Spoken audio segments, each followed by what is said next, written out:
വെളിപ്പാട് പുസ്തകം 22-ാം അധ്യായം 1 മുതൽ 3 വരെയുള്ള വാക്യങ്ങൾ.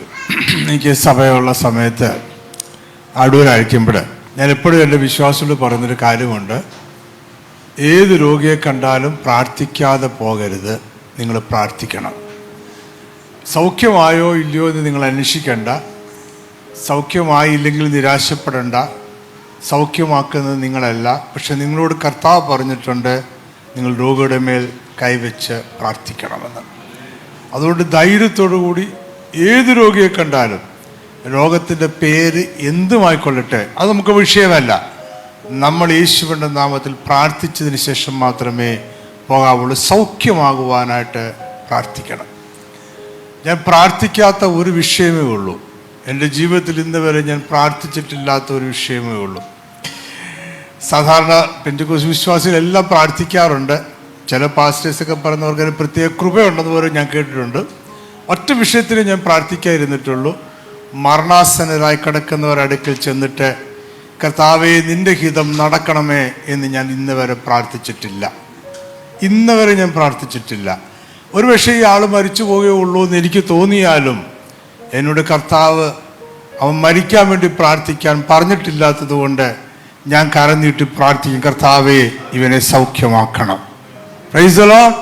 അത് മാത്രമേ കർത്താവ് പറഞ്ഞിട്ടുള്ളൂ. ഞാൻ ഒരിക്കലൊരു ദേവദാസിനെ കണ്ടു. അദ്ദേഹം പറഞ്ഞത് ഈ മരണാസന്നരായി കിടക്കുന്നവർ കുറേ നാളായിട്ട് ഇങ്ങനെ കിടക്കുന്നു, പക്ഷെ മരിക്കുന്നില്ല.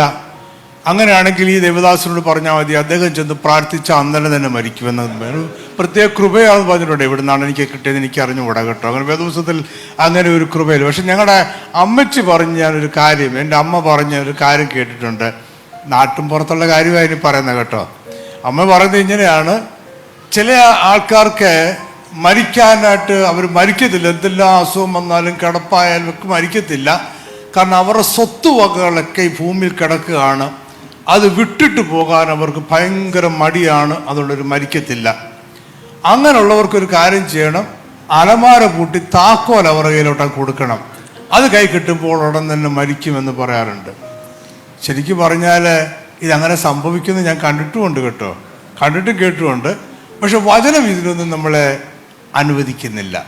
വചനം നമ്മളെ അനുവദിക്കുന്ന ഒരേ ഒരു കാര്യമേ ഉള്ളൂ, നിങ്ങൾ രോഗിയുടെ മേൽ കൈവച്ചാൽ അവർക്ക് സൗഖ്യം വരും.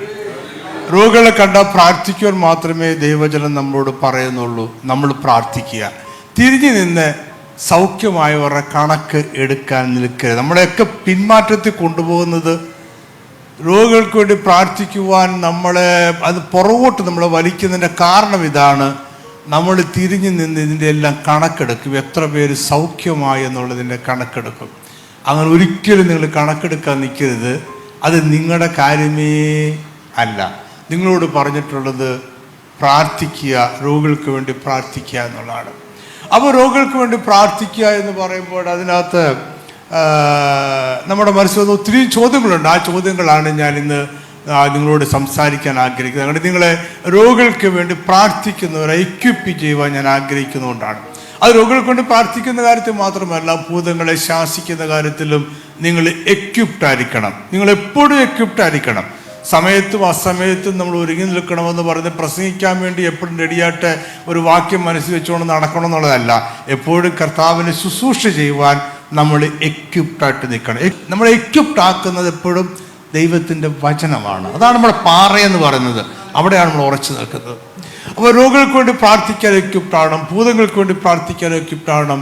പാസ്റ്റർ പറഞ്ഞതുപോലെ ഭയം, അതിനെ ആരെങ്കിലും അകാരണമായി ഭയപ്പെടുന്നു എന്ന് കണ്ടാൽ അവർക്ക് വേണ്ടി പ്രാർത്ഥിക്കാൻ നിങ്ങൾ എക്വിപ്ഡ് ആയിരിക്കണം. ഈ ഭയം എന്ന് പറയുമ്പോൾ ഭയത്തെക്കുറിച്ച് ഇപ്പോൾ കർത്താദാസ് വളരെ വിശദമായി പറഞ്ഞു. ഭയം എന്ന് പറയുന്നത് 2 ടൈപ്പ് ഉണ്ട്. ഭയം എന്ന് പറയുന്നത് സ്പിരിച്വൽ വാർഫെയർ പഠിക്കുമ്പോൾ സമയത്ത് നമ്മൾ അങ്ങനെ പഠിപ്പിക്കാറുണ്ട്. 2 ഭയമുണ്ട്. ഒന്ന് നല്ല ഭയമുണ്ട്. നല്ല ഭയം ഉള്ളത് കൊണ്ടാണ് നിങ്ങൾ മലയുടെയൊക്കെ മുകളിൽ കയറി നിന്നേച്ച് താഴോട്ട് ചാടാത്തത്. അത് ഒരു ഭയമുള്ളതുകൊണ്ട്, അത് നല്ല ഭയമാണ്. നിങ്ങൾ വാഹനം ഓടിക്കുമ്പോഴും സൂക്ഷിച്ച് നിങ്ങൾ വണ്ടി ഓടിക്കുന്നത് ഒരു ഭയമുള്ളത് കൊണ്ടാണ് നിങ്ങൾ സൂക്ഷിച്ച് വണ്ടി ഓടിക്കുന്നത്. ആ ഭയം നമുക്ക് ആവശ്യമാണ്, അത് നല്ലതാണ്. എന്നാൽ അകാരണമായ ഭയമുണ്ട്. അകാരണമായ ഭയം എപ്പോഴും ഒരു ദുരാത്മാവാണ്. അതുണ്ടെന്ന് ആരെങ്കിലും പറഞ്ഞാൽ അവൻ്റെ മേൽ കൈവച്ച് പ്രാർത്ഥിക്കുവാൻ നിങ്ങൾ എക്വിപ്ഡ് ആയിരിക്കണം. എപ്പോഴും നിങ്ങൾ തയ്യാറായിരിക്കണം. നിങ്ങൾ എക്വിപ്ഡ്. അതിന് പ്രത്യേകിച്ച് കൃപാവര പ്രാപ്തി ഒന്നും നമുക്ക് ആവശ്യമില്ല. വചനത്തിൻ്റെ അടിസ്ഥാനം മാത്രം നമുക്ക് മതിയാവും. അപ്പോൾ രോഗികൾക്ക് വേണ്ടി പ്രാർത്ഥിക്കുന്നതിന് നമുക്ക് ചിന്തിക്കുക. നമ്മളത് മാത്രമേ നമ്മൾ ചിന്തിക്കുന്നുള്ളൂ. രോഗികൾക്ക് വേണ്ടി പ്രാർത്ഥിക്കുമ്പോൾ നമ്മുടെ മനസ്സിൽ വരുന്ന കുറേയേറെ ചോദ്യങ്ങളുണ്ട്. എല്ലാ ചോദ്യങ്ങൾക്കും മറുപടി പറയാൻ നമുക്ക് ഇന്ന് കഴിയത്തില്ല. കാരണം സഭായോഗം എന്ന് പറയുന്നതിന് ഒരു ലിമിറ്റുണ്ട്. സഭായോഗത്തിൽ പല കാര്യങ്ങളുണ്ട്. അതുകൊണ്ട് സഭായോഗത്തിൽ പല കാര്യങ്ങളുണ്ട്. ഇതെല്ലാം ക്രമമായിട്ട് നടക്കണം. അതിൻ്റെതായ ലിമിറ്റിനുള്ളിലേ നമുക്ക് എല്ലാം ചെയ്യാനായിട്ട് കഴിയത്തുള്ളൂ. അപ്പോൾ ദൈവിക ആരോഗ്യവും ദൈവിക രോഗസൗഖ്യവും ഒന്നാണോ രണ്ടാണോ? രണ്ടാണ്. നിങ്ങൾ മറുപടി പറയേണ്ട സമയമില്ല. നമുക്ക് ഒന്നല്ല, രണ്ടാണ്. ദൈവിക ആരോഗ്യം ഒന്നാണ്, രോഗസൗഖ്യം മറ്റൊന്നാണ്. ദൈവിക ആരോഗ്യം വേറെ, രോഗസൗഖ്യം വേറെ. രണ്ടും നമുക്ക് കർത്താവിലുണ്ട്, രണ്ടും കർത്താവിലുണ്ട്. ചെറിയൊരു വ്യത്യാസം ഇതിനകത്തുണ്ട് നമുക്ക്. അപ്പോൾ നമുക്ക് ഈ ആദ്യമായിട്ട് നമുക്ക് ചിന്തിക്കുന്നത് നമ്മുടെ ദൈവിക ആരോഗ്യവും രോഗസൗഖ്യവും ഒന്നാണോ രണ്ടാണോ എന്നുള്ളതാണ്. മറ്റൊരു ചോദ്യം നമ്മുടെ മനസ്സിൽ രോഗസൗഖ്യത്തെക്കുറിച്ച് ചിന്തിക്കുമ്പോൾ ഉണ്ടാകുന്നുണ്ട്. ഒന്ന്, രക്ഷിക്കപ്പെട്ടവരും അല്ലാത്തവരും രോഗസൗഖ്യം പ്രാപിക്കാറുണ്ട്. നമ്മൾ രക്ഷിക്കപ്പെട്ട നമ്മൾ ഉപസിക്കുകയും പ്രാർത്ഥിക്കുകയും ചെയ്യുമ്പോൾ രോഗസൗഖ്യം പ്രാപിക്കാറുണ്ട്. രക്ഷിക്കപ്പെടാത്തവർ വേളാങ്കണ്ണി പോയും പരുമല പോയും ശബരിമല പോയും അവർക്കും രോഗസൗഖ്യം ഉണ്ടാകാറുണ്ട്. ഇനി ഇവിടെ ഒന്നും പോയില്ലെങ്കിൽ പോലും എന്ത് ചെയ്യാറുണ്ട്? ആശുപത്രി പോയി ചികിത്സിച്ചും അവർക്ക് രോഗസൗഖ്യം ഉണ്ടാകാറുണ്ട്. നമ്മൾ ആശുപത്രി പോകാറുണ്ടല്ലോ. അവർ രക്ഷിക്കപ്പെട്ടവർക്കും അല്ലാത്തവർക്കും രോഗസൗഖ്യമില്ലേ? രണ്ടു കൂട്ടർക്കും രോഗസൗഖ്യമുണ്ട്. രക്ഷിക്കപ്പെട്ടവർക്കുമുണ്ട്, രക്ഷിക്കപ്പെടാത്തവർക്കുമുണ്ട്. എന്തുകൊണ്ടാണ് ഈ രണ്ടു കൂട്ടർക്കും രോഗസൗഖ്യം ഉണ്ടാകുന്നത് എന്ന് ചോദിച്ചാൽ, നമ്മൾ സാധാരണ പെന്തിക്കോസ്ത് വിശ്വാസികൾ പറയുന്ന ഒരു മറുപടി ഉണ്ട്. നമുക്ക് എല്ലാത്തിനും ഉത്തരം മുട്ടുമ്പോൾ നമ്മൾ പിടിക്കുന്ന ഒരാളുണ്ട്. ആരെയാണ്? നമുക്ക് ഉത്തരം മുട്ടിയാൽ ഉടൻ പിടിക്കുന്ന ഒരാളുണ്ട്. അതുകൊണ്ട് പെന്തിക്കോസ്തുകാർക്ക് ഒരു ചിന്തയുണ്ട്. ചോദിച്ച ചോദ്യത്തിന് മറുപടി ഇല്ലെന്നുണ്ടെങ്കിൽ ഉടനെ ഒരാളിനെ പിടിക്കും. അത് പിശാച് കൊടുക്കുന്നതാണ്. വേളാങ്കണ്ണി പോയിട്ട് ഒരാൾ സൗഖ്യമായല്ലോ, അതെന്താ സൗഖ്യമായത്? അത് പിശാച് കൊടുക്കുന്നതാണ്. ശബരിമല പോകുമ്പോൾ സൗഖ്യമായല്ലോ, പിന്നെ അതെന്താ അങ്ങനെ ആയത്? പിന്നെ രക്ഷിക്കപ്പെട്ട ഞങ്ങൾ സൗഖ്യമായല്ലോ, അതെല്ലാം പിശാച് കൊടുക്കുന്നതാണ്. ദൈവജനത്തിന് ദൈവം കൊടുക്കുന്നതും മറ്റുള്ളവർക്ക് പിശാച് കൊടുക്കുന്നതും. വചനം അങ്ങനെയല്ല പറയുന്നത്. ഓക്കെ, നമുക്ക് ഒക്കുന്നെങ്കിൽ അതിലേക്ക് വരാം. That is second question. രണ്ടാമത്തെ ചോദ്യം, രക്ഷിക്കപ്പെട്ടവർക്കും രക്ഷിക്കപ്പെടാത്തവർക്കും ഒരുപോലെ ഞാൻ വാക്ക് ഉപയോഗിക്കുന്നില്ല. രണ്ടു കൂട്ടർക്കും രോഗസൗഖ്യമുണ്ട്. ഒരുപോലെയല്ല, രണ്ടു കൂട്ടർക്കും രോഗസൗഖ്യം ഉണ്ട്. എന്തുകൊണ്ടാണ് ഈ രണ്ടു കൂട്ടർക്കും രോഗസൗഖ്യം ഉണ്ടാകുന്നത്? മൂന്നാമത്, യെശയ്യാ പ്രവാചകന്റെ പുസ്തകം 53-ാമത്തെ അധ്യായം 4-5 വാക്യങ്ങളിലെ സാക്ഷാൽ നമ്മുടെ രോഗങ്ങളെ അവൻ വഹിച്ചു എന്ന് പറയുന്നതിലെ സാക്ഷാൽ രോഗങ്ങൾ എന്ന് പറയുന്നത് എന്താണ്? ചിലർ പറയുന്നുണ്ട് സാക്ഷാൽ രോഗങ്ങൾ നമ്മുടെ ശരീരത്തിലെ രോഗങ്ങളാണെന്ന് പറയുന്നുണ്ട്. വേറെ ചിലർ പറയുന്നുണ്ട് സാക്ഷാൽ രോഗങ്ങൾ എന്ന് പറയുന്നത് നമ്മുടെ ആത്മീയ രോഗമാണ്, പാപമാണ് എന്ന് പറയുന്നുണ്ട്. That is A third question. അപ്പോൾ ഇതിനർത്ഥം യഥാർത്ഥത്തിൽ എന്താണ്? That is A third question. ഈ ഫോർത്ത് ക്വസ്റ്റ്യൻ, ഈ രോഗസൗഖ്യം ഇന്നും ലഭ്യമാണോ? അത്ഭുതമായ രോഗസൗഖ്യം ഇന്നും ലഭ്യമാണ്. നമ്മോട് ചോദിച്ചാൽ നമ്മൾ പറയും അതെ ഇന്ന് ലഭ്യമാണ് എന്നൊക്കെ നമ്മൾ പറയും. വേറെ ചിലരോട് ചോദിച്ചാൽ ഇന്ന് ലഭ്യമല്ല എന്ന് പറയും. അഞ്ചാമത്തെ ചോദ്യം, ഒരു രോഗിക്ക് വേണ്ടി അത്ഭുത രോഗസൗഖ്യത്തിന് പ്രാർത്ഥിക്കുവാൻ നമുക്ക് അധികാരമുണ്ടോ? നമുക്കെന്ന് ഞാൻ പറഞ്ഞത് എനിക്കും ജോബേ പാസ്റ്റർക്കും അധികാരം ഉണ്ടോ എന്നുള്ളതല്ല, അല്ലെങ്കിൽ ചാക്കോ പാസ്റ്റർക്ക് അധികാരം ഉണ്ടോ എന്നുള്ളതല്ല. നിങ്ങൾ സാധാരണ വിശ്വാസിക്ക് അധികാരമുണ്ടോ ഒരു രോഗിക്ക് വേണ്ടി അത്ഭുത രോഗസൗഖ്യത്തിന് വേണ്ടി പ്രാർത്ഥിക്കുവാൻ? നമുക്കൊരു സാധാരണ വിശ്വാസിക്ക് ഇന്ന് അധികാരം ഉണ്ടോ? That's the fifth question. Then the sixth one, ആറാമത്തെ ചോദ്യം, ഈ ഒരു വളരെ പ്രധാനപ്പെട്ട ഒരു ചോദ്യമാണ്. എന്തുകൊണ്ടാണ് നമ്മൾ പ്രാർത്ഥിച്ചാൽ എല്ലാ രോഗികളും സൗഖ്യമാകാത്തത്? It's a most important question. ലോകത്തിൽ ഏറ്റവും കൂടുതൽ രോഗികളെ സൗഖ്യമാക്കിയെന്ന് അവകാശപ്പെടുന്ന രോഗവരപ്രാപ്തർ എന്ന് അവകാശപ്പെടുന്ന ആൾക്കാർ പോലും അവർ പ്രാർത്ഥിക്കുന്ന എല്ലാ രോഗികളും ഒരിക്കലും സൗഖ്യമാകാറില്ല. കുറച്ചുപേരെ സൗഖ്യമാകാറുള്ളൂ. ആ സൗഖ്യമാകുന്ന പറയുന്ന സാക്ഷ്യമാണ് നമ്മൾ കേൾക്കുന്നതല്ല. എല്ലാവരും ഒരിക്കലും സൗഖ്യമാകാറില്ല. രോഗശാന്തി വരപ്രാപ്തരെന്ന് അവകാശപ്പെടുന്ന കൂട്ടർ പോലും, അങ്ങനെയുള്ളവർ പോലും പ്രാർത്ഥിച്ചാൽ എല്ലാവരും സൗഖ്യമാകാറില്ല. എന്തുകൊണ്ടാണ്? ദൈവിക അത്ഭുതകരമായ രോഗസൗഖ്യം ഇന്നും ഉണ്ടെങ്കിൽ നമ്മൾ പ്രാർത്ഥിച്ചാൽ എല്ലാവരും സൗഖ്യം ആകാത്തത്? അതിനും ഉത്തരവൊക്കെ നിങ്ങൾ പറയും. ഞാൻ അതിലേക്ക് വരുന്നില്ല. ഇന്ന് പലരെനിക്ക് ഇത് മൊത്തം പറയാൻ പറ്റില്ല. അതിന് സാധാരണ ഉത്തരം പറയും, നിങ്ങൾക്ക് വിശ്വാസമില്ലാഞ്ഞിട്ടാണ്. അത് രോഗിക്ക് വിശ്വാസമില്ലാഞ്ഞിട്ടാണ് എന്ന് നമ്മൾ സാധാരണ പറയും. അപ്പം എന്തുകൊണ്ടാണ് നമ്മൾ പ്രാർത്ഥിച്ചിട്ടും എല്ലാവരും സൗഖ്യമാകാത്തത്? ചിലർ സൗഖ്യമാകത്തില്ല, ചിലർ സൗഖ്യമാകും. അതിന് വ്യക്തമായ കാരണങ്ങളുണ്ട്, വ്യക്തമായ കാരണങ്ങൾ പറയുവാനുണ്ട്. പക്ഷേ അതുകൊണ്ട് നമ്മൾ പ്രാർത്ഥിക്കാതിരിക്കുന്നതും ഇല്ല. അപ്പോൾ നമുക്ക് ഒന്നാമത്തെ ചോദ്യത്തിലേക്ക് പറയാം. ഞാൻ 1-2 ചോദ്യങ്ങൾ മാത്രമേ, അതിനുള്ള മറുപടി മാത്രമേ പറയുന്നുള്ളൂ സമയം അനുസരിച്ച്. ബാക്കിയുള്ളതിന് മറുപടി ഞാനിന്ന് പറയാൻ എനിക്ക് ഒരു കാരണവശാലും പറ്റില്ല. അപ്പോൾ ഒന്നാമത്തെ നമ്മുടെ ചോദ്യം, ദൈവിക ആരോഗ്യവും രോഗസൗഖ്യവും തമ്മിൽ ഇത് രണ്ടും ഒന്നാണോ, ഇത് രണ്ടും രണ്ടാണോ എന്നുള്ളതാണ്. അപ്പോൾ ഞാൻ നിങ്ങളോട് പറഞ്ഞു, ഇത് രണ്ടും ഒന്നല്ല, ഇത് രണ്ടും രണ്ട് അവസ്ഥയാണെന്നോ. ദൈവിക ആരോഗ്യം ഒന്നാണ്, രോഗസൗഖ്യം രണ്ടും രണ്ട് അവസ്ഥയാണ്. നമുക്ക് വാക്യം യാക്കോബിന്റെ ലേഖനം 1-ാം അധ്യായം 17-ാമത്തെ വാക്യം. അപ്പോൾ ദൈവത്തിൽ നിന്നും ഇറങ്ങി വരുന്നതെല്ലാം നല്ല ദാനങ്ങൾ മാത്രമേ ഉള്ളൂ. നല്ല ദാനങ്ങളെല്ലാം അവനിൽ നിന്ന് വരുന്നു, അവന് യാതൊരു മാറ്റവും ഉണ്ടാകുന്നില്ല. ഗതിഭേദത്താൽ ആച്ഛാദനം ഉണ്ടാകുന്നില്ലെന്ന് പറഞ്ഞാൽ അവന് ഷാഡോസ് ഉണ്ടാകുന്നില്ല എന്നാണ് പറഞ്ഞതിൻ്റെ അർത്ഥം. ഞാൻ ആദ്യം അവിടെ നിൽക്കുന്നില്ല, നമ്മുടെ പ്രധാനപ്പെട്ട വാക്യം അതല്ലാത്തതുകൊണ്ട്. ഈ ദൈവത്തിന് യാതൊരു മാറ്റവും ഉണ്ടാകുന്നില്ല. ദൈവത്തിൻ്റെ വലിയ പ്രത്യേകത തന്നെ അവന് ലോകാരംഭത്തിന് മുമ്പ് മുതൽ അവന് ഈ ഉണ്ടായ നാൾ മുതൽ എന്ന് പറയാൻ പറ്റില്ല. ദൈവം അങ്ങനെ ഉള്ള ആളല്ലല്ലോ, ഉണ്ടായ ആളല്ല ദൈവം എന്ന് പറയുന്നത്. എന്നാൽ ആദ്യം മുതൽ അന്ത്യം വരെയും ഒരു മാറ്റവും ഇല്ലാത്തവനാണ്. എല്ലാ നല്ല ദാനവും അവനിൽ നിന്നാണ് പുറപ്പെട്ടു വരുന്നത്. അപ്പോൾ ഈ ദൈവത്തിൽ നിന്നും പുറപ്പെട്ടു വരുന്നത് നല്ലതായതുകൊണ്ട് ഒരിക്കലും ദൈവത്തിൽ നിന്നും രോഗങ്ങൾ പുറപ്പെട്ടു വരുന്നില്ല. അതാണ് നമ്മൾ മനസ്സിലാക്കുന്ന ഒരു കാര്യം. ഒരിക്കലും ദൈവത്തിൽ നിന്നും രോഗങ്ങൾ പുറപ്പെട്ടു വരുന്നില്ല. ഇനി നമുക്ക് വെളിപ്പാട് പുസ്തകത്തിൽ ഞാൻ വായിച്ച വാക്യമുണ്ടല്ലോ, നമുക്ക് അതിലേക്ക് ഒന്ന് ജമ്പ് ചെയ്തല്ല അതിലേക്ക് പോകാം. പിന്നെ നമുക്ക് വീണ്ടും കണക്ട് ചെയ്തിട്ട് നമുക്ക് ചിന്തിക്കാം. വെളിപ്പാട് പുസ്തകം 21-ാമത്തെ അധ്യായത്തിൽ നമ്മൾ വായിക്കുന്നത് പുതിയ ആകാശവും പുതിയ ഭൂമിയെക്കുറിച്ചുമാണ്. വെളിപ്പാട് പുസ്തകം 21-ാമത്തെ അധ്യായം 1 മുതൽ 3 വരെയുള്ള വാക്യങ്ങൾ. ഇതാ മനുഷ്യരോട് കൂടി ദൈവത്തിന്റെ കൂടാരം. വായിച്ചോ. അവൻ അവരോട് കൂടെ വസിക്കും, അവർ അവന്റെ ജനമായിരിക്കും, ദൈവം അവരുടെ ദൈവമായിരിക്കും. മതിയാവും. പുതിയ ആകാശവും പുതിയ ഭൂമിയെ കുറിച്ചുമാണ് 21-ാമത്തെ വെളിപ്പാട് പുസ്തകത്തിൽ പറയുന്നത്, 21-ാമത്തെ അധ്യായത്തിൽ. ഇനി എന്താണ് പുതിയ ആകാശവും പുതിയ ഭൂമി എന്ന് ചോദിച്ചാൽ ഞാനത് വിശദീകരിക്കാൻ എനിക്കിപ്പോൾ സമയം. നമുക്ക് രോഗത്തെക്കുറിച്ചാണല്ലോ ചിന്തിക്കുന്നത്, അപ്പോൾ നമ്മൾ മറ്റു കാര്യങ്ങൾക്ക് പോകുന്നില്ല. നമ്മളിപ്പോൾ വസിക്കുന്ന ഈ ഭൂമി നീങ്ങിപ്പോയതിനു ശേഷം സൃഷ്ടിക്കപ്പെടുന്ന ഒരു പുതിയ ഭൂമിയെക്കുറിച്ചാണ് നമ്മൾ പുതിയ ആകാശവും പുതിയ ഭൂമിയും എന്ന് പറയുന്നത്. അതിനെക്കുറിച്ച് തന്നെ വ്യത്യസ്തമായ കാഴ്ചപ്പാടുകളുണ്ട്. എങ്ങനെ നീങ്ങിപ്പോകുമെന്നതിനെക്കുറിച്ചുള്ള കാഴ്ചപ്പാടുകളുണ്ട്. അതൊക്കെ അവിടെ നിൽക്കട്ടെ.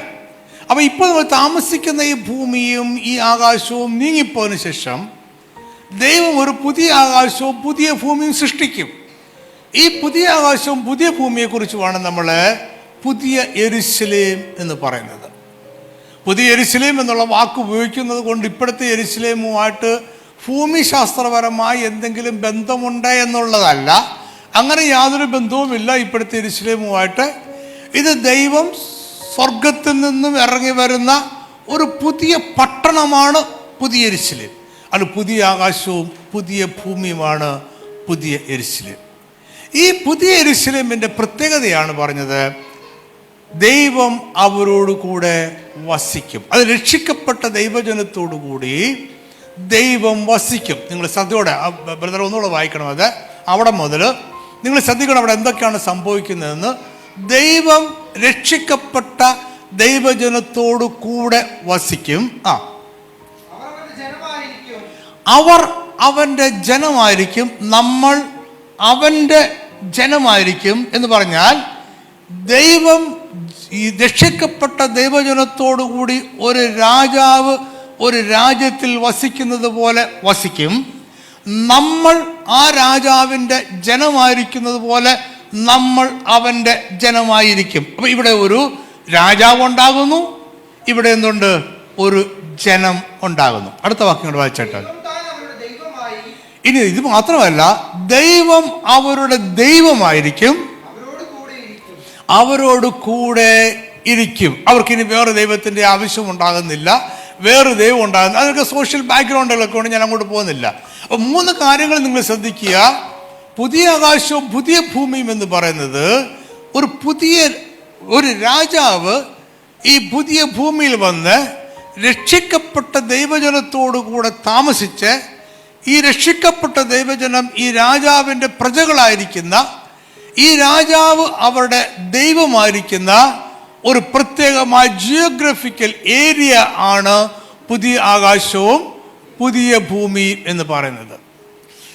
സാധാരണ നമ്മൾ ഈ മരിച്ചവർ പിന്നെ ഇവിടെ എന്ത് സംഭവിക്കുന്നു എന്ന് ചിന്തിക്കുമ്പോഴും, നമ്മളൊക്കെ സ്വർഗത്തിൽ പോകുന്നു എന്ന് ചിന്തിക്കുമ്പോഴും ഒക്കെ നമ്മളെ കുറിച്ചൊക്കെ ഒരു വെളുത്ത ആത്മാവ് പോലെ വരച്ച് 2 ചിറകൊക്കെ വെച്ച് നമ്മളിങ്ങനെ പറന്നു പോകുന്നതായിട്ടാണ് സാധാരണ നമ്മൾ പടങ്ങളിലൊക്കെ വായിക്കുന്നത്. അങ്ങനെയാണ്.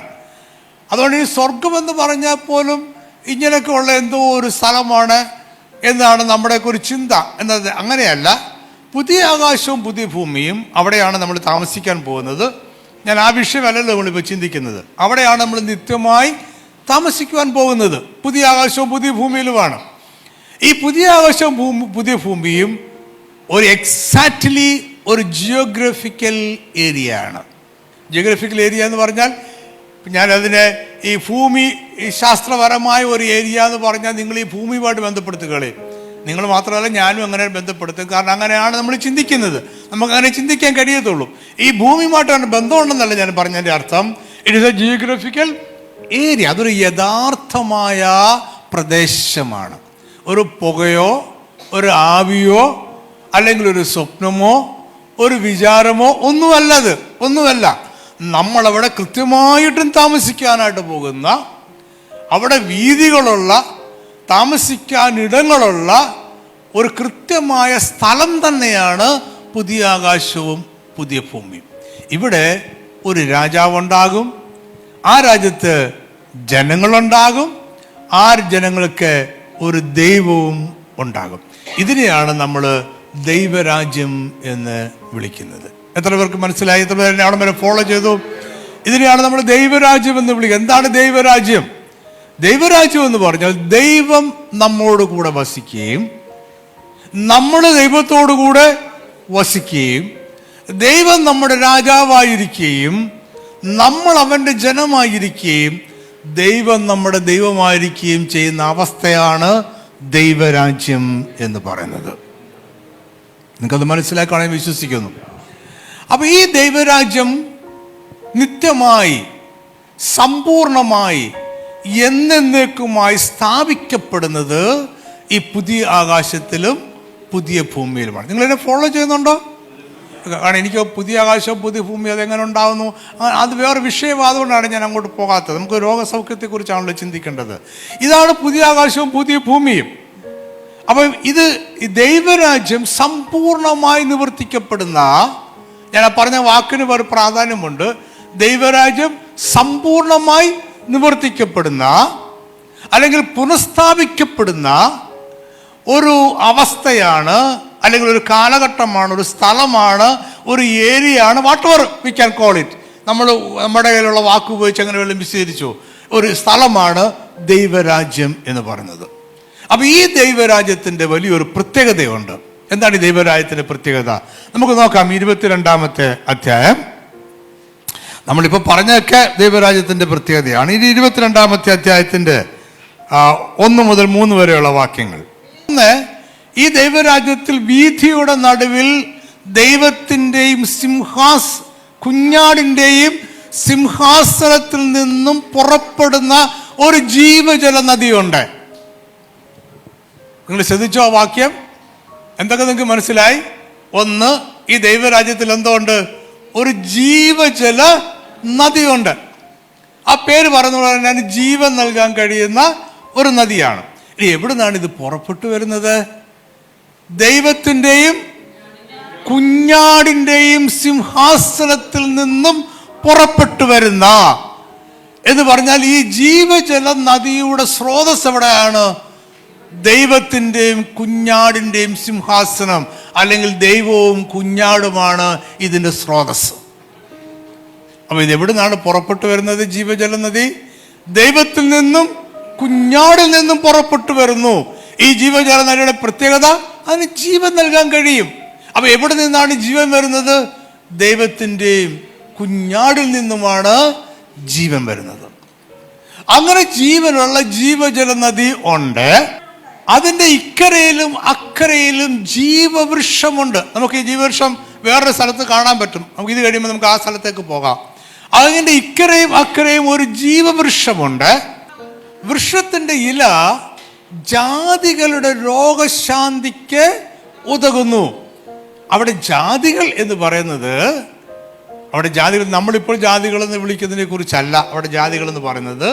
അവിടെ ജാതികൾ എന്ന് പറഞ്ഞാൽ നേഷൻസ് എന്നർത്ഥം. നേഷൻ എന്ന് പറഞ്ഞാൽ ജനസമൂഹങ്ങൾ എന്നർത്ഥം. ജനസമൂഹങ്ങൾ, രാജ്യങ്ങൾ എന്നുള്ള അർത്ഥമല്ല എന്നുള്ളത്. ജനസമൂഹങ്ങൾ. നമുക്കറിയാം, വെള്ള സിംഹാസനത്തിൽ നമ്മുടെ കർത്താവ് ന്യായം വിധിക്കുവാനായിരിക്കുമ്പോൾ ഈ ലോകത്തിലുള്ള സകല ഗോത്രങ്ങളും ജാതികളും ഭാഷകളും വംശക്കാരുമായിട്ടുള്ള സകലിൽ നിന്നുമുള്ള ആബാലവൃദ്ധം ജനങ്ങൾ അവിടെ നിൽക്കുന്നതായി നമ്മൾ കാണുന്നുണ്ട്. അവർ രക്ഷിക്കപ്പെട്ട ജനമല്ല, നോട്ട് ഇൻ ദറ്റ് സെൻസ്. രക്ഷിക്കപ്പെട്ട ജനം എന്ന് പറയുന്നതും ഇതുപോലെ തന്നെയാണ്. സകല ഭാഷകളിൽ നിന്നും, ഗോത്രങ്ങളിൽ നിന്നും, വംശങ്ങളിൽ നിന്നും, ഭാഷക്കാരിൽ നിന്നും, രൂപങ്ങളിൽ നിന്നും, ഭാവങ്ങളും ഒക്കെയുള്ള സകലവിധ മനുഷ്യരും, ജാതികൾ, ജനസമൂഹങ്ങൾ, നേഷൻസ്, ജലസമൂഹങ്ങൾ.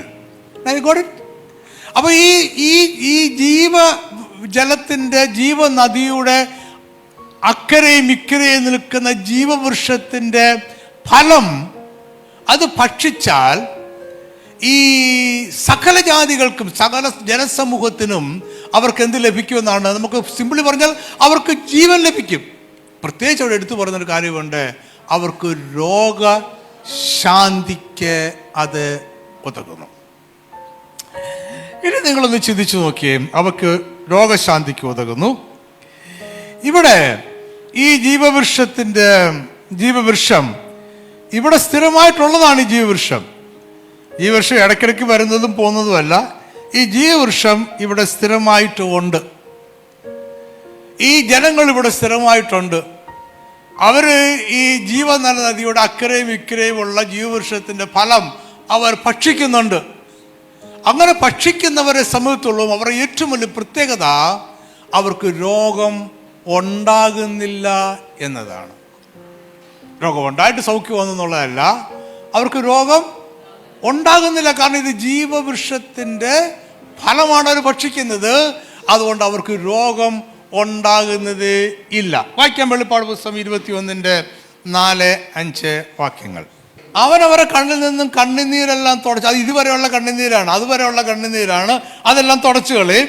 ഇനി മരണം, നിങ്ങൾ ചേർത്ത ഇനി മരണം ഉണ്ടാകുകയില്ല. പിന്നെ ഇനി ദുഃഖവും മുറവിളിയും കഷ്ടതയും ഇല്ല. ആരെ അവിടെ ആശ്വസിപ്പിക്കാൻ പോകണ്ട, കഷ്ടപ്പെടുന്നവരെ ആശ്വസിപ്പിക്കാനായിട്ട് അവിടെ പോകേണ്ട കാര്യമില്ല. കാരണം എന്താണ്? അതിനി ഉണ്ടാകുകയില്ല. ദുഃഖമില്ല, മുറവിളിയില്ല, കഷ്ടതയില്ല. ഇതൊക്കെ പറയുമ്പോഴേ ഇതെല്ലാം റെപ്രസെൻറ്റേറ്റീവാണ്. എന്താ റെപ്രസെൻറ്റേറ്റീവ് എന്ന് പറഞ്ഞാൽ? റെപ്രസെൻറ്റേറ്റീവ് എന്ന് പറഞ്ഞാൽ ലിസ്റ്റ് ഇങ്ങനെ നീണ്ടു കിടക്കുകയാണ്. അതിൽ 1-2 കാര്യങ്ങൾ മാത്രമേ പറഞ്ഞിട്ടുള്ളൂ എന്നർത്ഥം. God it. ഇങ്ങനെ ലിസ്റ്റ് എന്തൊക്കെ ഉണ്ടാകുകയില്ല? മരണം ഉണ്ടാകുകയില്ല, ദുഃഖം ഉണ്ടാകുകയില്ല, കണ്ണുനീരുണ്ടാകുകയില്ല, കഷ്ടത ഉണ്ടാകുകയില്ല. പിന്നെ നിങ്ങൾ അങ്ങോട്ട് ചേർത്തോ, മുറവിളി ഉണ്ടാകത്തില്ല, അപകടം ഉണ്ടാകത്തില്ല, മുറിവുണ്ടാകത്തില്ല, ഇല്ലേ? ഫാസ്റ്റ് പറഞ്ഞതിനോട് ആവശ്യമില്ലാത്ത ഫിയർ അതുണ്ടാകത്തില്ല, സാമ്പത്തിക തകർച്ച ഉണ്ടാകത്തില്ല, കടഭാരം ഉണ്ടാകത്തില്ല. ചേർത്തോ, താവോട്ട് ചേർത്തോ, നിങ്ങളെ താവോട്ട് ചേർത്തോ. അവിടെ എന്തുണ്ടാകത്തില്ല? രോഗം ഉണ്ടാകുകയില്ല. അപ്പൊ ഇങ്ങനെ പറയുന്നത് നമ്മൾ എന്ത് പറയുന്നത്? റെപ്രസെൻറ്റേറ്റീവ് ആണെന്ന് പറയുന്നത്. ആ 2-3 കാര്യങ്ങൾ പറയുന്നത് ഒരു വലിയ ലിസ്റ്റിൻ്റെ റെപ്രസെൻറ്റേറ്റീവാണ്. അവിടെ ഇനിയും ഇത്തരം ഒരു കാര്യവും ഉണ്ടാകത്തില്ല. അവിടെ ഇനി രോഗം ഉണ്ടാകുകയേ ഇല്ല. അതുകൊണ്ട് രോഗം വന്നിട്ട് നമ്മൾ കർത്താവേ എന്നെ സൗഖ്യമാക്കണമേ എന്ന് പറയേണ്ട ആവശ്യം അവിടെ ഉണ്ടാകുന്നില്ല. രോഗം വന്നു കഴിയുമ്പോൾ സൗഖ്യമാകണമല്ലോ എന്ന് വിചാരിച്ച് ജീവവൃക്ഷത്തിൻ്റെ ഫലം കഴിക്കേണ്ട ആവശ്യം ഉണ്ടാകുന്നില്ല, രോഗമേ ഉണ്ടാകുന്നില്ല. കാരണം നിങ്ങൾ എന്ത് ചെയ്തുകൊണ്ടിരിക്കുകയാണ്? ജീവവൃക്ഷത്തിൻ്റെ ഫലം കഴിച്ചുകൊണ്ടിരിക്കുകയാണ്. ഈ ജീവവൃക്ഷം എവിടുന്ന് ഉണ്ടായതാണ്? ജീവനദിയുടെ കരയിൽ വളർന്നതാണ്. ജീവജല നദി എവിടുന്ന് ഉണ്ടായതാണ്? പിതാവിൻ്റെയും പുത്രൻ്റെയും സിംഹാസനത്തിൽ നിന്നും പുറപ്പെട്ടു വരുന്നതാണ്. അതാണ് അതിൻ്റെ സ്രോതസ് എന്ന് പറയുന്നത്. അവിടെ ആയിരിക്കുന്ന ദൈവരാജ്യത്തിലായിരിക്കുന്ന ദൈവജനത്തിന് ആർക്കും രോഗം ഉണ്ടാകുന്നതേ ഇല്ല. അപ്പം ദൈവരാജ്യത്തിൻ്റെ സമ്പൂർണത, ഞാൻ ആ വാക്ക് വീണ്ടും വീണ്ടും ഉപയോഗിക്കുകയാണ്. അത് കുറച്ച് കഴിയുമ്പോൾ നമുക്ക് എന്താണ് ഈ സമ്പൂർണത എന്നൊക്കെ പറയുന്നത് എന്താണെന്ന് മനസ്സിലാവും. ദൈവരാജ്യത്തിൻ്റെ സമ്പൂർണത പുതിയ യെരുശലേമിലാണ് സംഭവിക്കുന്നത്. പുതിയ യെരുശലേമിൽ എന്ന് പറയുന്നത് പുതിയ ആകാശവും പുതിയ ഭൂമിയുമാണ്. അത് അവസാനമായി സംഭവിക്കുന്നതാണ്. അവിടെയാണ് നമ്മുടെ നിത്യത നമ്മൾ ചെലവഴിക്കുന്നത്. നമ്മൾക്ക് വേണ്ടി ദൈവം ഒരുക്കുന്ന പുതിയ ആകാശവും പുതിയ ഭൂമിയുമുണ്ട്.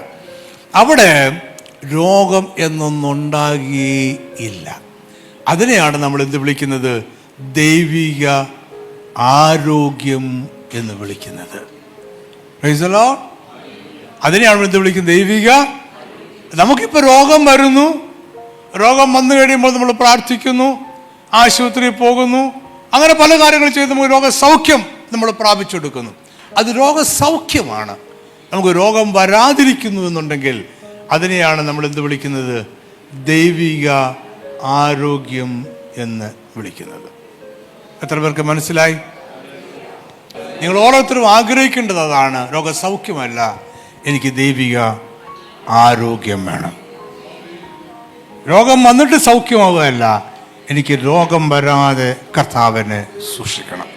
ഇനി ഞാൻ പറഞ്ഞല്ലോ, ഇത് ദൈവരാജ്യത്തിൻ്റെ സമ്പൂർണമായ നിവൃത്തിയായിരുന്നു എന്ന് ഞാൻ പറഞ്ഞു. നമുക്കൊക്കെ ഈ ഭൂമിയെ ദൈവം സൃഷ്ടിച്ചത് ഇങ്ങനൊന്നും ഇരിക്കാൻ വേണ്ടിയല്ല. നിങ്ങൾക്കറിയാമല്ലോ, മനോഹരമായ ഒരു സ്ഥലമായിട്ടാണ് ഈ ഭൂമിയെ ദൈവം സൃഷ്ടിച്ചത്. ഇവിടെ നമ്മൾ താമസിക്കുവാൻ വേണ്ടിയാണ് ഭൂമിയെ ദൈവം സൃഷ്ടിച്ചത്. ഇവിടെ മനോഹരമായ ഭൂമിയെ ദൈവം സൃഷ്ടിച്ചിട്ട് വീണ്ടും ഒരു പ്രത്യേകമായ സ്ഥലം വേർതിരിച്ചെടുത്ത് അവിടെയാണ് ആദമിനെ ഹവ്വയെയും ദൈവം ആക്കി വെച്ചത്. അപ്പോൾ ഈ ഏദൻ തോട്ടത്തിൽ ഇവരെ ആക്കി വെച്ചു. യഥാർത്ഥത്തിൽ ദൈവം ഈ ഭൂമിയെ സൃഷ്ടിച്ചത് തന്നെ ദൈവരാജ്യമായിട്ടാണ്. ഈ ഭൂമിയെ ദൈവം സൃഷ്ടിച്ചപ്പോൾ പാപമില്ലാത്തതുകൊണ്ട് ഇവിടെ രോഗങ്ങളില്ല, ഇവിടെ കഷ്ടതയില്ല, ഇവിടെ നിലവിളിയില്ല. ഏദൻ തോട്ടത്തിൽ മാത്രമല്ല, അതിന് വെളിയിലും അതില്ല. വെളിയിലും പാപമില്ല, കഷ്ടതയില്ല, രോഗമില്ല, ഒന്നുമില്ല. ഈ ഭൂമിയെ ദൈവം സൃഷ്ടിച്ചത് തന്നെ ദൈവരാജ്യമായിട്ടാണ്. അല്ലെങ്കിൽ ഈ ഭൂമിയിലെ ദൈവരാജ്യത്തിൻ്റെ ആദ്യത്തെ പ്രത്യക്ഷത, അല്ലെങ്കിൽ ഇംഗ്ലീഷിൽ പറഞ്ഞ മാനിഫെസ്റ്റേഷൻ എന്ന് പറയുന്നത് ഏദൻ തോട്ടമാണ്. നിങ്ങൾ ഏദൻ തോട്ടത്തിൽ ചിന്തിച്ചു നോക്കിയേ. ആദമിനെ ഹവ്വയും ദൈവം ഇവിടെ സൃഷ്ടിച്ചു. ഞാനീ പറഞ്ഞതുപോലെ വളരെ വിശുദ്ധമായ ഒരു സ്ഥലമായിരുന്നു ഏദൻ തോട്ടം. കഷ്ടതയില്ല, നിലവിളിയില്ല, രോഗങ്ങളില്ല, യാതൊന്നും തന്നെ അവിടെ ഇല്ല. എല്ലാ ദിവസവും ദൈവം അവരെ കാണുവാനായിട്ട് വരും. ദൈവം അവരുടെ രാജാവാണ്, ദൈവം അവരുടെ ദൈവമാണ്. അവരുടെ രാജാവാണ്, ദൈവം അവരുടെ ദൈവമാണ്. എല്ലാ ദിവസവും ദൈവം ഇറങ്ങി വന്ന് അവരോട് സംസാരിക്കും, അവർക്ക് ആവശ്യമുള്ള കാര്യങ്ങൾ പറഞ്ഞു കൊടുക്കും. അവർ പാപം ചെയ്യുന്നില്ല, അവർക്ക് അതിൻ്റെതായ യാതൊരു ഫലവും ഉണ്ടാകുന്നില്ല. അപ്പോൾ ദൈവരാജ്യത്തിൻ്റെ ഒരു ആദ്യത്തെ ഈ ഭൂമിയിലെ മാനിഫെസ്റ്റേഷൻ എന്ന് പറയുന്നത് ഏദൻ തോട്ടം ആയിരുന്നു. ഏദനിലെ ഏറ്റവും വലിയ പ്രത്യേകത ഏദൻ തോട്ടത്തിൽ നിത്യജീവൻ ഉണ്ടായിരുന്നു എന്നതാണ്. ഓക്കെ, അവരെ സൃഷ്ടിച്ച് അവരെ ആക്കിയപ്പോൾ ഏദനിൽ എപ്പോഴെങ്കിലും നിത്യജീവൻ ഇല്ലാതെ ആയിട്ടുണ്ടോ? ഒരിക്കൽ പോലും ഇല്ലാതെ ആയിട്ടില്ല. ഏദൻ തോട്ടത്തിൽ എപ്പോഴും നിത്യജീവൻ ഉണ്ടായിരുന്നു. ഒരിക്കൽ പോലും ഏദൻ തോട്ടത്തിൽ നിത്യജീവൻ ഇല്ലാതെ ആയിട്ടില്ല. നിങ്ങളുടെ നോട്ടം കണ്ടിട്ട് വളരെ സ്ട്രെയിഞ്ച് ആയിട്ടുള്ള കാര്യങ്ങൾ കേൾക്കുന്നുണ്ട്. നിങ്ങൾ കേട്ടുണ്ടോ ഏദൻ തോട്ടത്തിൽ വെച്ച് ആരും മരിച്ചതായിട്ട്? ഒരു മൃഗത്തെ കൊന്നതല്ലാതെ. Nothing nothing nothing nothing nothing. ആ ഒരു നിത്യജീവനുള്ള സ്ഥലമാണ് ഏദൻ തോട്ടം, വിശുദ്ധമായ സ്ഥലമാണ് ഏദൻ തോട്ടം എന്ന് പറയുന്നത്. അപ്പൊ എന്താണ് അവിടെ സംഭവിച്ചതെന്ന് നിങ്ങൾക്കറിയാം. അവർ പാപം ചെയ്തു. ഞാൻ അതിൻ്റെ വിശദമായിട്ടൊന്നും പറയുന്നില്ല. അവരെ പാപം ചെയ്തു കഴിഞ്ഞപ്പോൾ ദൈവം അവരെ ആ ഭൂമിയിൽ നിന്നും പുറത്താക്കി, ഏദൻ തോട്ടത്തിൽ നിന്ന് പുറത്താക്കി. വായിക്കാം നമുക്ക് 3:17 മുതൽ 19 വരെയുള്ള വാക്യങ്ങൾ. ഉൽപ്പത്തി 3:17 മുതൽ 19 വരെ. നിന്റെ നിമിത്തം ഭൂമി ശപിക്കപ്പെട്ടിരിക്കുന്നു. ഈ ശപിക്കപ്പെട്ടിരിക്കുന്ന ഏദൻ തോട്ടമല്ല, അതിനപ്പുറം വെളിയിലുള്ള സ്ഥലമാണ്. ഭൂമി ശപിക്കപ്പെട്ടിരിക്കുന്നു, മുള്ളും പറക്കാരെയും അതിൽ നിന്നും മുളയ്ക്കും. നീ പൊടിയാകുന്നു, പൊടിയിൽ തിരികെ ചേരുകയും ചെയ്യും. അപ്പം ഏദൻ തോട്ടത്തിൽ ഇവർ പാപം ചെയ്തു കഴിഞ്ഞപ്പോഴാണ് ഈ ഭൂമിയിൽ ശാപമുണ്ടായത്. അന്നേരം ഏദൻ തോട്ടത്തിൽ ശാപമില്ല. ഏദൻ തോട്ടം വിശുദ്ധമായ സ്ഥലമായി തന്നെ നിലനിൽക്കുകയാണ്. അതുകൊണ്ട് ഇവരെ ഏദൻ തോട്ടത്തിൽ നിന്നും പുറത്താക്കി. ഇനി ഇവർ പുറത്താക്കുമ്പോൾ ദൈവം ഇവരോട് ഒത്തിരി ശാപം, നീ നിമിത്തം ഭൂമി ശപിക്കപ്പെട്ടിരിക്കുന്നു, മുള്ളും പറക്കാരയും ഒക്കെ ഈ ഭൂമിയിൽ നിന്നുണ്ടാകും. അവിടെ നീ ഭൂമിയിൽ അധ്വാനിച്ച് കഷ്ടപ്പെട്ട് വേർപ്പോടെ നീ ആഹാരം കഴിക്കണം എന്ന് പറഞ്ഞ ദൈവം ഒത്തിരി ശാപങ്ങൾ, പാപത്തിൻ്റെ ഫലമായ ശാപങ്ങൾ നിന്റെ ജീവിതത്തിൽ ഉണ്ടാകുമെന്ന് പറഞ്ഞു. എന്നാൽ അവിടെ വലിയ ലിസ്റ്റില്ല, ശാപത്തിൻ്റെ വലിയൊരു ലിസ്റ്റില്ല. നിങ്ങൾക്ക് ശാപത്തിൻ്റെ ഒരു ലിസ്റ്റ് കാണാൻ പറ്റും. ആവർത്തന പുസ്തകം നമ്മൾ എടുത്താൽ 28-ാമത്തെ അധ്യായം 15 മുതലുള്ള വാക്യങ്ങൾ വായിച്ചാൽ ശാപത്തിൻ്റെ വലിയൊരു ലിസ്റ്റ് വായിക്കാൻ പറ്റും. 1-2 ഒന്ന് വായിക്കാം. ആവർത്തന പുസ്തകം 28:15 മുതൽ 1-2 എണ്ണം മാത്രം വായിക്കാം. പട്ടണത്തിൽ നീ ശപിക്കപ്പെട്ടിരിക്കും. അത് നോക്കിയ ഉൽപ്പത്തി പുസ്തകത്തിൽ പാപത്തിൻ്റെ ശാപത്തിൻ്റെ ലിസ്റ്റ് ഇല്ല. ആ ശാപത്തിൻ്റെ ലിസ്റ്റ് നിങ്ങൾക്ക് അറിയണമെന്നുണ്ടെങ്കിൽ ആവർത്തന പുസ്തകം 28:15 മുതൽ 63 വരെയും കണ്ടുണ്ടെന്ന് തോന്നുന്നു. എനിക്കൊന്ന് വാക്യമുള്ളത് അത്രയും വാക്യം നമ്മൾ വായിക്കുന്നില്ല, ഒരു 1-2 വായിക്കുന്നുള്ളൂ. പട്ടണത്തിൽ നീ ശപിക്കപ്പെട്ടിരിക്കും, വയലിലും നീ ശപിക്കപ്പെട്ടിരിക്കും.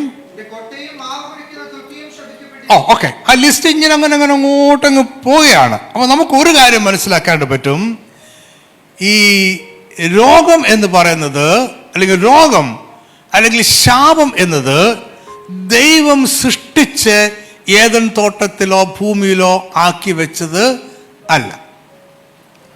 അപ്പൊ ആരാണ് രോഗത്തെ സൃഷ്ടിച്ചത്? ആരാണ് തിന്മയെ സൃഷ്ടിച്ചത്? ആരാണ് കഷ്ടതയെ സൃഷ്ടിച്ചത്? കഷ്ടതയോ രോഗമോ അല്ലെങ്കിൽ മറ്റു പ്രയാസങ്ങളോ ശാപങ്ങളോ ദൈവം സൃഷ്ടിച്ചതല്ല. പിന്നെ എന്ത് സംഭവിച്ചാണ്? ഇത് പാപത്തിൻ്റെ ഫലമായി മനുഷ്യരുടെ ജീവിതത്തിൽ ഉണ്ടായതാണ്. It is not a created thing. അപ്പൊ കഷ്ടത ആര് സൃഷ്ടിച്ചു എന്ന് ചോദിച്ചാൽ വളരെ വ്യക്തമായി നിങ്ങൾക്ക് പറയണം, it is not a created thing. അതൊരു ക്രിയേറ്റഡ് തിങ് അല്ല, അതിനെ ആരും സൃഷ്ടിച്ചിട്ടില്ല. അത് ചിലതിൻ്റെ ആബ്സെൻസ് ആണ്, ചിലതിൻ്റെ ആബ്സെൻസ് ആണ്, ചിലത് ഇല്ലായ്മയാണ് ഈ ശാപം എന്ന് പറയുന്നത്. എന്തിൻ്റെ ഇല്ലായ്മയാണ്?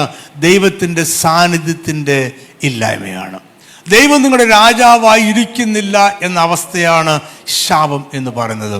അല്ലെങ്കിൽ ദൈവരാജ്യത്തിൽ അല്ല നമ്മൾ എന്നതിൻ്റെ ഒരു അടയാളമാണ്, ലക്ഷണമാണ് രോഗങ്ങളും ശാപങ്ങളും എന്ന് പറയുന്നത്. അപ്പൊ ഈ ഏദൻ തോട്ടത്തിൻ്റെ ഒരു പ്രത്യേകത ഉണ്ട്. അവിടെ ഉണ്ടായിരുന്നു ഒരു ജീവവൃക്ഷം. നിങ്ങൾ ഓർക്കുന്നുണ്ടായിരിക്കും, ഞാൻ അന്നേരം പറഞ്ഞു വെളിപ്പാട് പുസ്തകത്തിൽ ജീവവൃക്ഷം ഉണ്ടെന്ന് പറഞ്ഞു. ഏദൻ തോട്ടത്തിലൊരു ജീവവൃക്ഷമുണ്ട്. അതാണ് അവർക്ക് ജീവൻ കൊടുത്തിരുന്ന ജീവവൃക്ഷം. ദൈവം അതുകൊണ്ടൊരു കാര്യം പറഞ്ഞു.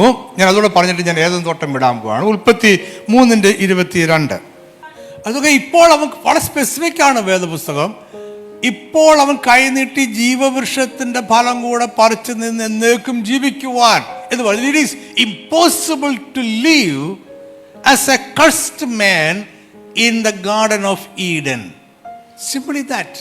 ഞാൻ നേരത്തെ നിങ്ങൾ പറഞ്ഞില്ലേ, ഏദൻ തോട്ടത്തിൽ ഒരിക്കൽ പോലും ശാപം ഉണ്ടായിട്ടില്ല, ഒരിക്കൽ പോലും മരണം ഉണ്ടായിട്ടില്ല, ഒരിക്കൽ പോലും ഏദൻ തോട്ടത്തിൽ പാപം ഉണ്ടാകുന്നില്ല.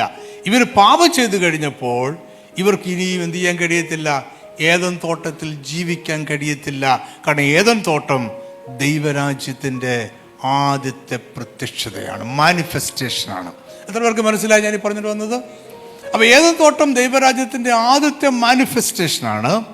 ഈ ആദ്യത്തെ മാനിഫെസ്റ്റേഷനകത്ത് പാപമില്ല, അവിടെ രോഗമില്ല, അവിടെ കഷ്ടതയില്ല, അവിടെ നിലവിളിയില്ല.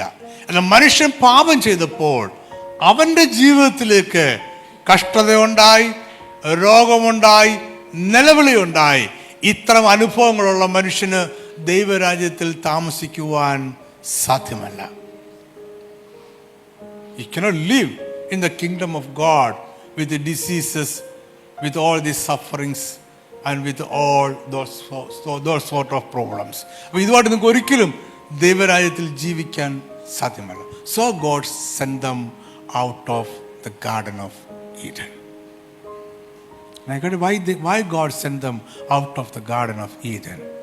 കാരണം അവരുടെ ജീവിതത്തിൽ കഷ്ടതയായി, ശാപമായി, നിലവിളിയായി, ശപിക്കപ്പെട്ട മനുഷ്യന്, ശപിക്കപ്പെട്ട ഒരു ജീവിക്ക് ജീവിക്കാൻ പറ്റുന്ന സ്ഥലമല്ല ദൈവരാജ്യം എന്ന് പറയുന്നത്. അതുകൊണ്ട് ദൈവം മനുഷ്യനെ ഏദൻ തോട്ടത്തിൽ നിന്നും പുറത്താക്കി. എന്നാൽ പുറത്താക്കുന്നതിന് മുമ്പേ ദൈവം അവരുടെ ഒരു കാര്യം പറഞ്ഞു. ഉൽപ്പത്തി 3:15. അപ്പോൾ പുറത്താക്കുന്നതിന് മുമ്പ് ദൈവം ഒരു കാര്യം പറഞ്ഞു. ആദമേ, അവയെ ഞങ്ങൾ നിന്നെ എന്നേക്കുമായിട്ട് ഉപേക്ഷിക്കുകയല്ല, നിന്നെ ഞാൻ എന്നേക്കുമായിട്ട് ഉപേക്ഷിക്കുകയല്ല, നിന്നെ ഞാൻ വീണ്ടെടുക്കുന്ന ഒരു ദിവസം ഉണ്ട്. Praise the Lord. അപ്പോൾ എന്നേക്കുമായി നാശത്തിലേക്ക് തള്ളിയിടുകയല്ല, നിന്നെ വീണ്ടെടുക്കുന്ന ഒരു ദിവസമുണ്ട്. ആ ദിവസത്തിൽ നിന്റെ സന്തതി പിശാചിന്റെ തലയെ തകർക്കും. എത്ര പേരെൻ്റെ കൂടെ ഉണ്ട്? എത്ര പേരെൻ്റെ കൂടെ? Okay, alright. അപ്പം മനുഷ്യനെ ഇറക്കിക്കളയുന്നതിന് മുമ്പ് ദൈവം പറഞ്ഞു, ഞാൻ നിന്നെ വീണ്ടെടുക്കുന്ന ഒരു ദിവസമുണ്ട്. ആ വീണ്ടെടുക്കുന്ന ദിവസം സ്ത്രീയുടെ സന്തതി പിശാചിന്റെ തലയെ തകർത്ത് കളയും. അങ്ങനെ നിന്റെ വീണ്ടെടുപ്പ് വരെ ഒരു നീണ്ട കാലയളവുണ്ട്. ഇപ്പം ഞാൻ നിന്നെ ഇറക്കി വിടുന്ന ദിവസം മുതൽ നിന്റെ വീണ്ടെടുപ്പിൻ്റെ കാലം വരെ ഒരു നീണ്ട കാലഘട്ടമുണ്ട്.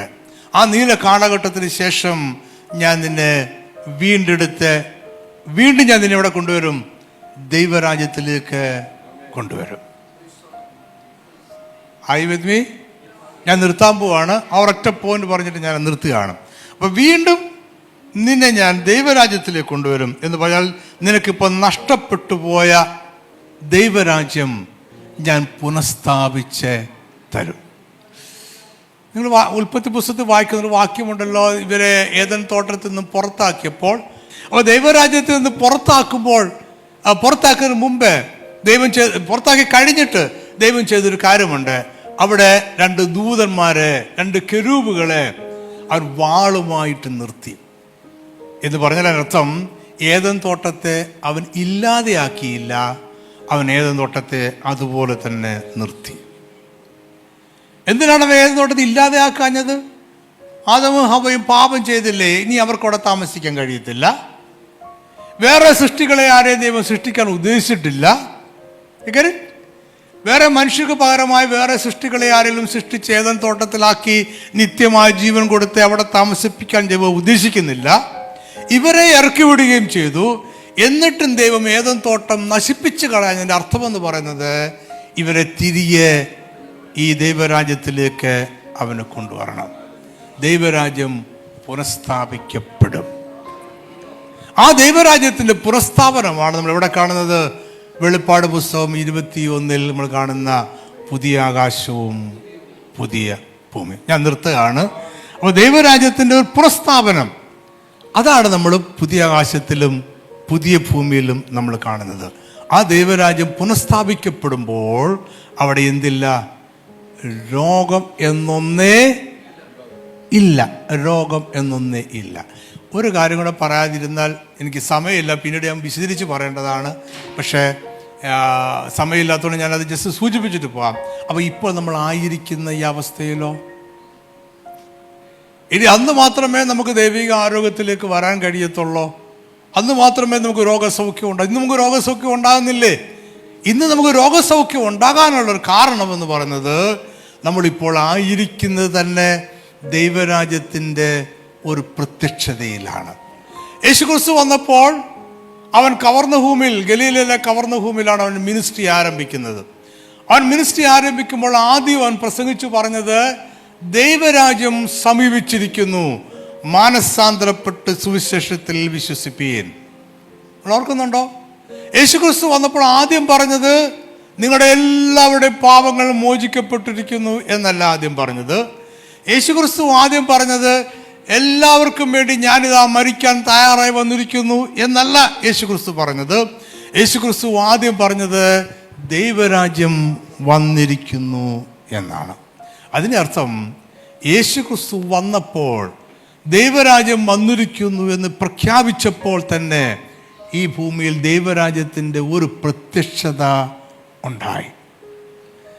യോഹന്നാൻ സ്നാപകൻ ജയിലിൽ കിടക്കുന്ന സമയത്ത്, ഞാൻ നിർത്തിയ വിഷമിക്കണ്ട കേട്ടോ, യോഹന്നാൻ സ്നാപകൻ ജയിലിൽ കിടക്കുന്ന സമയത്ത് അവൻ്റെ ശിഷ്യന്മാർ ചിലരെ അയച്ചിട്ട് ചോദിച്ചു, വരുവാനുള്ള മശിഹ നീ തന്നെയാണോ, ഞങ്ങൾ വേറെ ആൾക്ക് വേണ്ടി കാത്തിരിക്കേണ്ടതായിട്ടുണ്ടോ? അപ്പോൾ യേശു ക്രിസ്തുവിന് ഏറ്റവും ബ്രീഫായിട്ടുള്ളൊരു മറുപടി കൊടുക്കായിരുന്നു. ഏറ്റവും ബ്രീഫായിട്ടുള്ള മറുപടി. യേശു ക്രിസ്തു പീലാത്തോസിൻ്റെ മുന്നിൽ നിൽക്കുമ്പോൾ പീലാത്തോസ് ചോദിച്ചു, നീ യഹൂദന്മാരുടെ രാജാവ് തന്നെയോ? യേശു ഒറ്റ മറുപടി പറഞ്ഞു, അതെ, ഞാൻ രാജാവ് തന്നെ. റിമെമ്പറിങ് ഓൾ ദീസ് തിങ്സ് അല്ലേ? That is A brief reply. അതെ, ഞാൻ രാജാവ് തന്നെ. വേറെ വിശദീകരണമൊന്നും അതിൻ്റെ അകത്ത് ആവശ്യമില്ല. യോഹന്നാൻ സ്നാപകൻ ചോദിച്ചു, നീയാണോ മശിഹ, അതോ ഞങ്ങൾ വേറെ ആൾക്ക് വേണ്ടി കാത്തിരിക്കണമോ? യേശുവിന് പറയാം, അതെ, ഞാൻ തന്നെയാണ്. പക്ഷെ യേശു അങ്ങനെ പറഞ്ഞില്ല. അങ്ങനെയാണോ യേശു പറഞ്ഞത്? അല്ല. യേശു പറഞ്ഞു, നിങ്ങൾ നോക്ക്, കുഷ്ഠരോഗികൾ സൗഖ്യമാകുന്നു, മുടന്തർ നടക്കുന്നു, കാഴ്ചയില്ലാത്തവർക്ക് കാഴ്ച ലഭിക്കുന്നു. ഇത് യോഹന്നാനോട് ചെന്ന് പറ എന്ന് പറഞ്ഞാൽ അതിൻ്റെ അർത്ഥമെന്ന് പറയുന്നത്, കുഷ്ഠരോഗി സൗഖ്യമാകുന്നു, മുടന്തർ നടക്കുന്നു, കാഴ്ചയില്ലാത്തവർക്ക് കാഴ്ച പ്രാപിക്കുന്നു എന്നുള്ളത് ദൈവരാജ്യം വന്നിരിക്കുന്നു എന്നതിൻ്റെ അടയാളം ആണ്. I got it? I think you are able to connect it. അപ്പോൾ ഇത് ദൈവരാജ്യം വന്നിരിക്കുന്നു എന്നതിൻ്റെ, എന്തുകൊണ്ടാണ് നമുക്ക് രോഗസൗഖ്യമുള്ളത്? ദൈവരാജ്യം വന്നിരിക്കുന്നു. ദൈവരാജ്യം വന്നിരിക്കുന്നു ഇതിൻ്റെ അടയാളമാണ് നമ്മുടെ ഇടയിൽ രോഗസൗഖ്യം ഉള്ളത്. ഇനി യേശുക്രിസ്തു കാനാവിലെ കല്യാണത്തിന് വെള്ളം വീഞ്ഞാക്കി കഴിഞ്ഞപ്പോൾ ആ കാര്യങ്ങളൊക്കെ വിശദീകരിച്ച് പറഞ്ഞിട്ട് ഏറ്റവും അവസാനം വന്ന് യോഹന്നാൻ അവിടെ പറയുന്നൊരു വാചകമുണ്ട്. നിങ്ങൾക്ക് ഓർമ്മയുണ്ട വാചകം എന്താണെന്ന്? ഇത് അടയാളങ്ങളുടെ ആരംഭമായി എന്ന് പറഞ്ഞാൽ എന്താ അർത്ഥം? എന്തിൻ്റെ അടയാളങ്ങളുടെ ആരംഭമായെന്നാണ് അർത്ഥം? ദൈവരാജ്യം വന്നിരിക്കുന്നു എന്നതിൻ്റെ അടയാളം.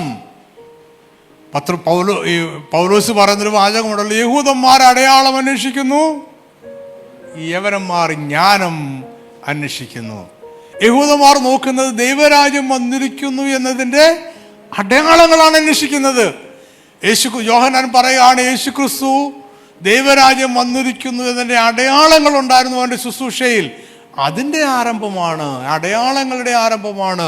ദൈവരാജ്യം വന്നിരിക്കുന്നു എന്നതിൻ്റെ അടയാളങ്ങളുടെ ആരംഭമാണ് കാനാവിലെ കല്യാണത്തിന് വെള്ളം വീഞ്ഞായി എന്ന് പറയുന്നത്. എന്നാൽ യേശു ക്രിസ്തു വന്ന് ദൈവരാജ്യം വന്നിരിക്കുന്നു എന്ന് പറഞ്ഞപ്പോൾ ദൈവരാജ്യത്തിൻ്റെ ഒരു പ്രത്യക്ഷത ഉണ്ടായി.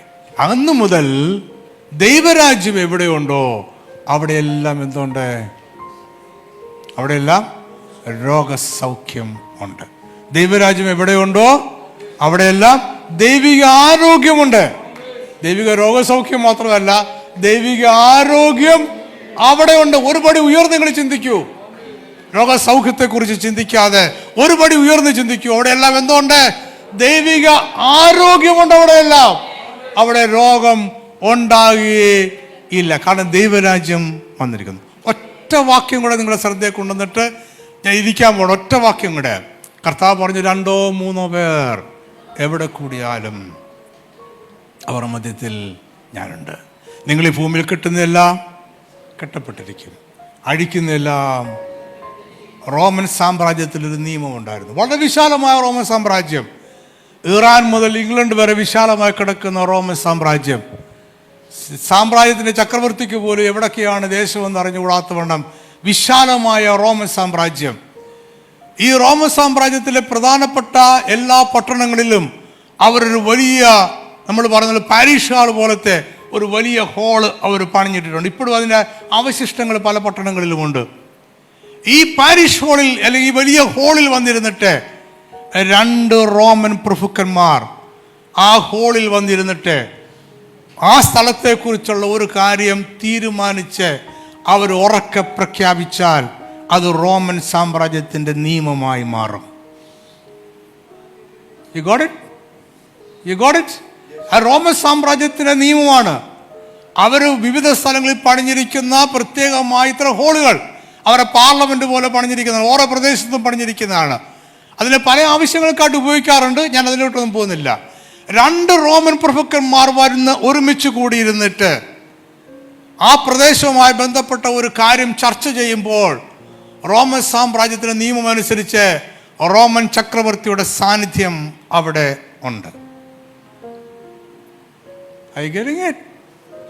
റോമൻ ചക്രവർത്തിയുടെ സാന്നിധ്യം ഉണ്ട് എന്നുണ്ടെങ്കിൽ ഈ 2 പേർ കൂടി ഒരുമിച്ച് ആലോചിച്ച് തീരുമാനിച്ച് അവർ ഉറക്കെ പ്രഖ്യാപിക്കുന്ന കാര്യം റോമൻ സാമ്രാജ്യത്തിൻ്റെ നിയമമായിട്ട് മാറും. കർത്താവ് പറഞ്ഞു 2-3 പേർ ഒരുമിച്ച് കൂടിയിരുന്ന് ആലോചിച്ച്, വേറെ 2-3 പേരല്ല, യേശുവിൻ്റെ നാമത്തിൽ കൂടുന്ന ദൈവരാജ്യത്തിൻ്റെ അംഗങ്ങളായിരിക്കുന്ന ദൈവജനമായിരിക്കുന്ന 2 പേർ. Praise the Lord.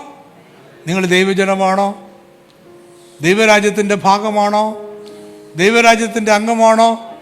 2 പേർ ഒരുമിച്ച് കൂടി വന്നിരുന്ന് ആലോചിച്ചിട്ട് പറയുകയാണ്, ഈ രോഗി സൗഖ്യമാകട്ടെ എന്ന് പറഞ്ഞാൽ അത് രാജാവിൻ്റെ കൽപ്പനയായിട്ട് മാറും. അത് ചക്രവർത്തിയുടെ കൽപ്പനയായിട്ട് മാറും. ആ രോഗി സൗഖ്യമാകും. കാരണം ദൈവരാജ്യം എവിടെയുണ്ടോ അവിടെ ദൈവിക ആരോഗ്യമുണ്ട്. ദൈവരാജ്യം എവിടെയുണ്ടോ അവിടെ സൗഖ്യവും ഉണ്ട്. Praise the Lord. നമുക്ക് ബാക്കിയുള്ള ചോദ്യങ്ങൾക്കൊക്കെ ഉത്തരം മറ്റൊരവസരത്തിൽ നമുക്ക് ചിന്തിക്കാം. കർത്താവ് നിങ്ങളെ അനുഗ്രഹിക്കട്ടെ.